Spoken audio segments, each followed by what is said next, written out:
All right, hi folks. I'm recording a video for Section 8.1 on working with right angles, right triangles. And so typical question is one that you see here. And so it looks like they're giving us two sides of a triangle. And they're going to ask us to find the value of the 6 trig functions for this angle that they've labeled as theta. Well, let me remind you of the 6 trig functions when you're working with a right triangle. The sine of an angle is the opposite side over the hypotenuse. The cosine of an angle is adjacent over hypotenuse. And then the tangent is opposite over adjacent side. All right, so what we want to do is go to this figure and identify which side is the opposite, which is the adjacent, which is the hypotenuse. Well, because we're referring to this angle theta, the opposite side is going to be the side opposite the angle, which in this case is going to be side B, which is given as 15. The hypotenuse is always the side opposite the right angle. And of course, the hypotenuse is always the longest side. So I want to figure out this side of the right triangle for the hypotenuse. That's not given to us in this problem, but we can use Pythagorean theorem. So for a right triangle, you can use Pythagorean theorem. So anytime you know two sides of a right triangle, you can use Pythagorean theorem to find the third side. And Pythagorean says a squared plus b squared equals c squared. So what I'm going to do is label this hypotenuse as C, just to be consistent with the labeling. So this hypotenuse is going to be side C. All right, well, let's work this out. A is 20, B is 15, 20 squared is 400, 15 squared is 225. So this looks like 625 is C squared. And then, of course, C is going to be the square root of 625. So it looks like C is 25. So this side is 25. All right, and that leaves side A as the adjacent side. In our example, side A is 20. All right, so now that I know the three sides of this triangle, I can fill in these fractions. The opposite side is 15. The hypotenuse is 25. Okay? Notice they do say simplify your answer and leave your answer in fractions. So all I'm going to do is simplify this fraction. So I'm going to divide the top and the bottom by 5. So it looks like this answer is going to be 3 over 5. Let's do cosine. That's adjacent over hypotenuse. That's 20 over 25. And again, I'll divide top and bottom by 5 to simplify. That's 4 over 5. And finally, the tangent is opposite over adjacent. In this case, it's going to be 15 over 20, which is 3 over 4. All right, so I have these 3 trig functions, but this problem is going to ask you for the other 3 remaining. So let's write those out. Cosecant is really flipping the sign upside down, so it's hypotenuse over opposite. Well, that's going to be straightforward because I know sine. That must mean cosecant flips this upside down. So when I flip that upside down, I get 5 over 3. All right, how about secant? Well, secant flips the cosine upside down. So instead of adjacent over hypotenuse, I'm going to write it as hypotenuse over adjacent. But all that's going to do is flip the cosine answer upside down. So I'm going to flip 4 over 5 upside down to give me 5 over 4. And finally, the tangent, cotangent is going to flip the tangent upside down. So that's adjacent over hypotenuse. And that's going to be 4 over 3. Okay, so you were able to figure out the 3 sides of this triangle. They gave you 2 sides, but you could use Pythagorean theorem to get the third side. Then once you have the third side, you could plug into these definitions for sine, cosine, and tangent of an angle for a right triangle. Remember, these definitions that I listed out here are only valid if it's a right triangle, meaning it's a triangle with a 90-degree angle, which, of course, did apply to our example here. All right, how about if we go look at another example? Let me jump to a different example. Let's go here to number 5. So problem 5 here is a little different. They want us to solve the triangle. Well, solve the triangle really means find all of the missing angles inside. So let me write that down. When you see solve a triangle, it really is asking you to find all 3 angles and also find the lengths of all 3 sides. Well, the good news is they did give us some information. First, they're telling us that angle B is 38 degrees. So let me mark that on this diagram. So that's 38 degrees. And they give me side B is equal to 2. So let me write that on the diagram. Notice I can't use Pythagorean theorem here because I only know one side of this triangle. I need to know 2 sides if I'm going to use Pythagorean theorem to find the 3rd side. All right, well, here's what I'm missing. I want to find angle A because that's unknown. And I also want to find side A, and I'm also going to want to find side C. So those are the 3 unknown quantities that they're asking us to find here.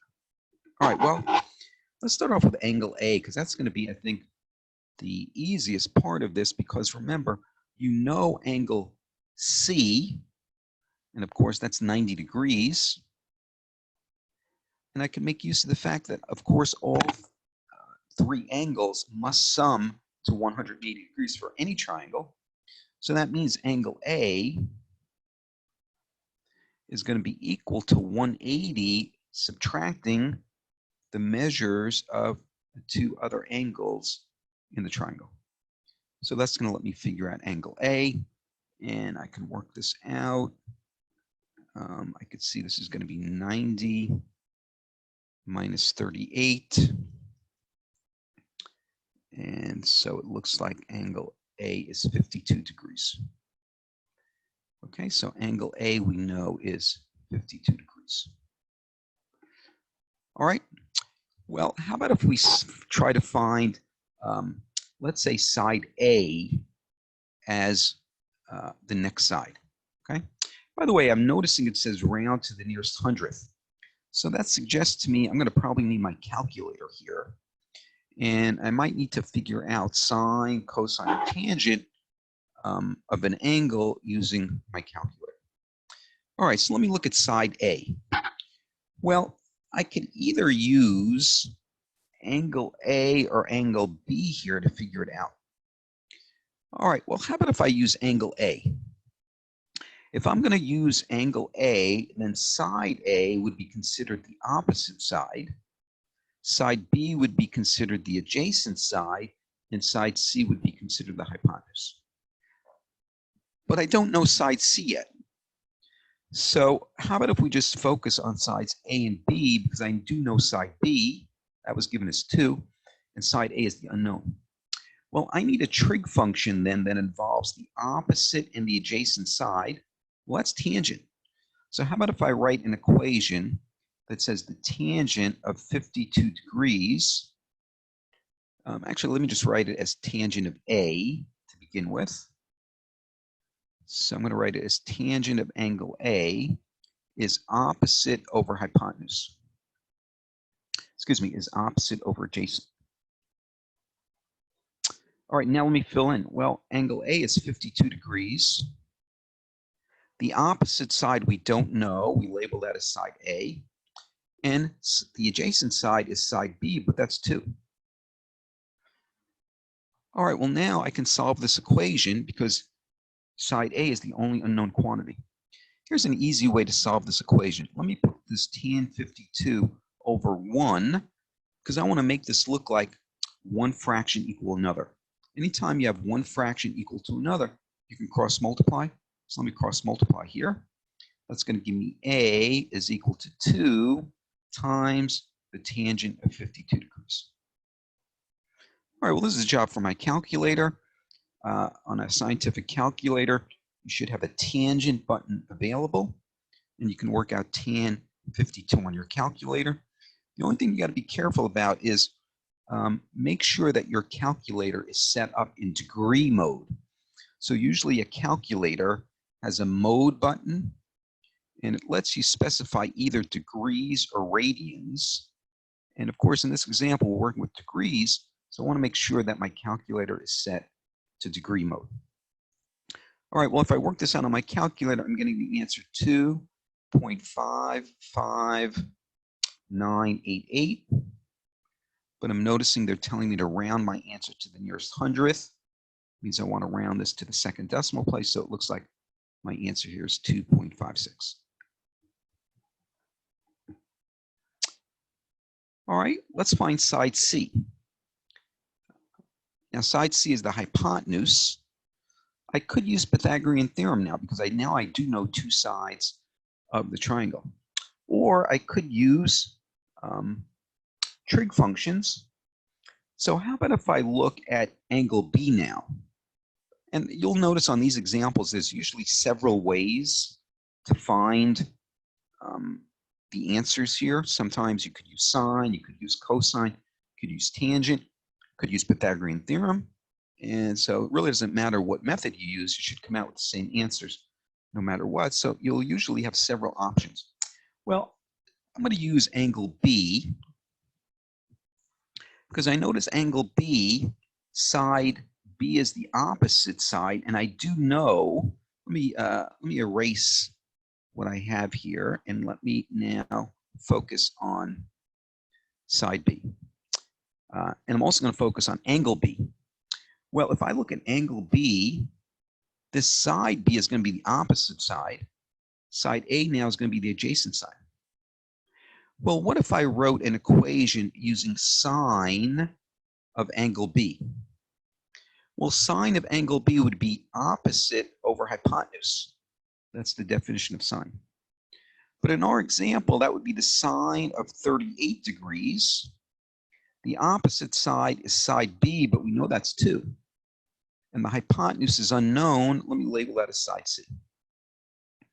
Again, I could solve this equation because it's one fraction equal to another, and there's only one unknown quantity. I'm going to cross multiply. If I cross multiply, I'm getting that C times sine of 38 degrees equals 2.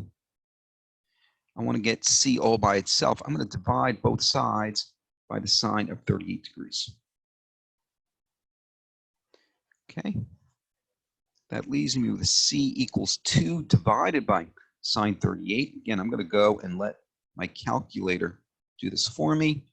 And when I work this out on my calculator, I'm getting the answer 3.248. And again, they're asking me to round to 2 decimal places here. So looks like my answer should end up being C equals 3.25. All right, let me go enter my answer here in my math lab. So we found A, side A was 2.56. And next it's going to ask us for side C. We found that to be 3.25. And finally, they're going to ask us for angle A, and we found that to be 52 degrees. All right, so folks, you have to really focus on the diagram in these examples, understand what are the unknown quantities, and then use trig functions like sine, cosine, or tangent to solve for unknown quantities. Remember that if you know 2 angles in a right triangle, you can always figure out the third angle. And if you know 2 sides in a right triangle, you can always figure out the third side using Pythagorean theorem. All right, let's take a look at another example.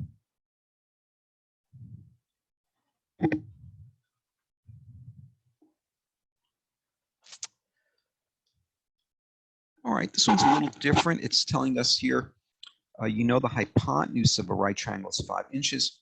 One leg is 3. Find the degree measure of each angle.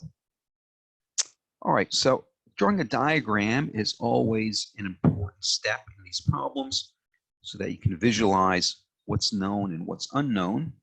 So let me draw a triangle here. They're telling us it's a right triangle, so I'm going to draw a 90-degree angle here. And they're telling us the hypotenuse is 5, and one leg is equal to 3. So I'm going to call this side 3. It doesn't matter which side I label as 3, but I'm going to label that side as 3. Then this side, we don't know yet. We'll try to figure that out. And I'm going to label the angles as angle A, B, and C. Okay. All right, well, let's try to figure out this unknown side. Then we can figure out the angles. Well, how about if I was to use Pythagorean theorem? Because I know two sides. Well, if I use Pythagorean theorem, a squared plus b squared equals c squared. A squared is 3 squared, and c squared is 5 squared. So that means 9 plus b squared is 25. I'll subtract 9 from both sides. Looks like b squared is 16. That means b is 4. All right, well, now we know side b is 4. Okay, how about if we find angle A now? So let's find angle A. Well, I'm noticing the opposite side is 3, and the hypotenuse is 5. So I'm going to write that down. Sine of A is opposite over hypotenuse. In our example, that's going to be 3 over 5. All right, now I need to figure out what angle has its sine equal to 3 over 5.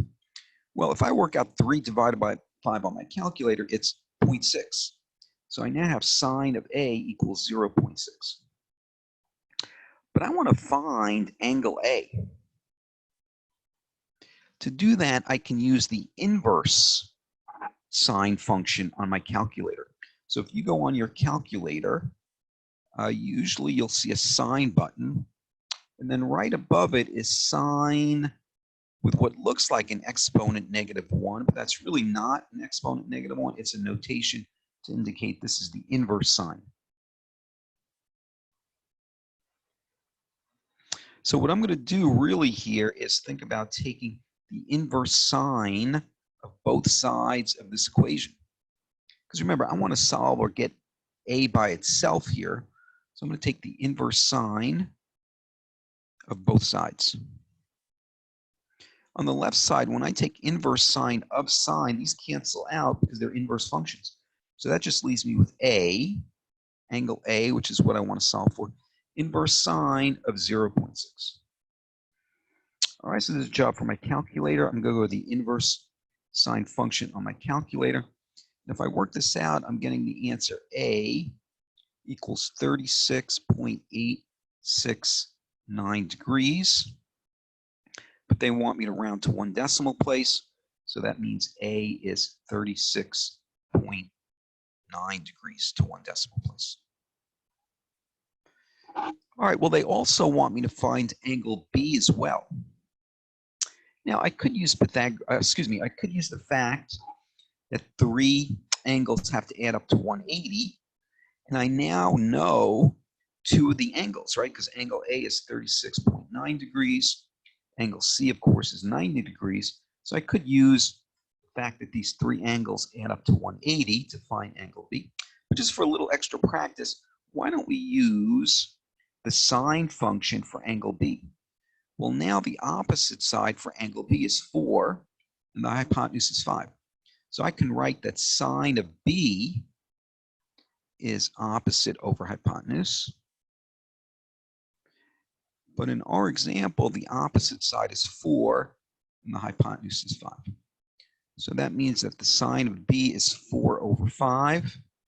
And if I work that out on my calculator, I'm getting 0.8. Now I'll go ahead and take the inverse sine of both sides. So angle B is going to be the inverse sine of 0.8. Again, that's a job for my calculator. So when I work this out on my calculator, I'm getting the answer 53.13 degrees. And they want me to round this to 1 decimal place. So looks like it'll be 53.1 degrees. As a double check, I can make sure that these three angles do add up to 180 degrees. And of course they do. So that gives me confidence my answers are correct. All right, I just have to be careful to enter my answers correctly. Notice they're asking me now, what is the angle opposite the 3-inch leg? Well, the angle opposite this side A, we labeled as angle A. So our answer for that is going to be 36.9 degrees. Okay, and of course, angle B is the remaining third angle. We found that to be 53.1 degrees. All right, let's do maybe another example here. All right, let's take a look at this example, and this is a good real-world application of using these trig functions. And it says find the distance from A to C across this gorge that they're showing us in this illustration. All right, well, notice they've actually given us a right triangle here. And so let's just draw that again. They're giving us this right triangle. I know this is a right angle here. And they want us to find this side AC. We know this angle is angle B, 35 degrees, and this leg on the bottom is 170 feet. So we want to find this side AC. I'm just going to label as X for an unknown quantity. All right, well, there's a couple of ways I could go here. First of all, I know angle B is 35. That means I can immediately calculate angle A as 55. I'm sorry, 45 degrees, right? So angle A is 45 degrees. All right, now I don't know the hypotenuse here. So what if I use, I'm sorry, this should be 55 degrees here for angle A. Let me fix that. This should be 55 degrees. All right, well, why don't we use angle B to get started here because they gave us that angle. Well, the opposite side is the unknown X. The adjacent side is 170. We don't know the hypotenuse. And I can't directly figure out the hypotenuse right now because I don't know two sides of the triangle. But how about if I use the tangent function? Think about the tangent of B. Well, the tangent function is opposite over adjacent. The opposite side is unknown. So I can write tan 35 degrees is X over the adjacent side 170. Well, I can think of this as one fraction equal to another by putting tan 35 over 1. Now I'm going to cross multiply. X equals 170 times tan 35 degrees. And I could go right to my calculator with this and let my calculator do the work. By the way, folks, don't figure this out separately. Don't work out tan of 35 degrees and write the answer down. Just type in this whole expression, 170 times tan 35, all at once on your calculator to let your calculator do the work. And I'm coming up with the answer, 119.035. They want me to round to 2 decimal places. So it looks like my answer is 119.04 feet. Okay, so let's enter that, 119.04. So in this example, it just happened that the tangent was a little easier to work with because we didn't know the opposite side, but we did know the adjacent side. And so the tangent function allowed us to figure out the missing side of this triangle. Okay? And notice, folks, this is a way to use trig to find the distance across this gorge. Imagine you needed to build a bridge across this gorge. It'd be important for you to know the distance across, and you can figure that out without really directly measuring the distance. All right, hope this is helpful as you're getting started in the 8.1 homework.